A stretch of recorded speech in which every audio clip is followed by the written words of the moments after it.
Hi అండి. అందరు బాగున్నారు కదా? ఈరోజు మనము శనగపప్పు చికెన్ ఎలా తయారు చేసుకోవాలో చూద్దాము.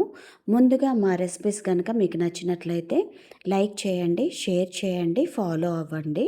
ముందుగా చికెన్ని తీసుకుని శుభ్రంగా కడుక్కొని పక్కన పెట్టుకుందాము. అలాగే శనగపప్పు తీసుకుని దాన్ని వేడి నీళ్ళలో నానబెట్టుకుందాము. ఇప్పుడు ఒక పాన్ తీసుకొని దాంట్లో 3 స్పూన్స్ ఆయిల్ వేసుకుందాం. జీలకర్ర వేసుకుందాం. కట్ చేసి పెట్టుకున్న ఆనియన్స్ వేసుకుందాము. ఆనియన్స్‌లో ఉప్పేసుకొని మగ్గనిద్దాము. అది కాస్త మగ్గాక దాంట్లో శనగపప్పు వేసేసి కలుపుకొని ఉడకనిద్దాము.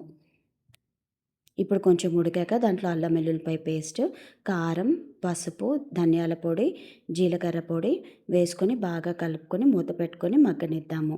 అది కొంచెం మగ్గాక దాంట్లో పెరుగు వేసుకొని కలుపుకొని మళ్ళీ ఉడకనిద్దాము. అది కొంచెం ఉడికాక ఇప్పుడు అందులో కడిగి పెట్టుకున్న చికెన్ వేసేసుకొని కలుపుకొని ఒక 5 నిమిషాలు ఉడకనిచ్చాక దాంట్లో తగినన్ని నీళ్లు వేసుకొని ఉడకనిద్దాము. అది బాగా ఉడికిపోయాక నీళ్ళన్నీ దగ్గరకయ్యాక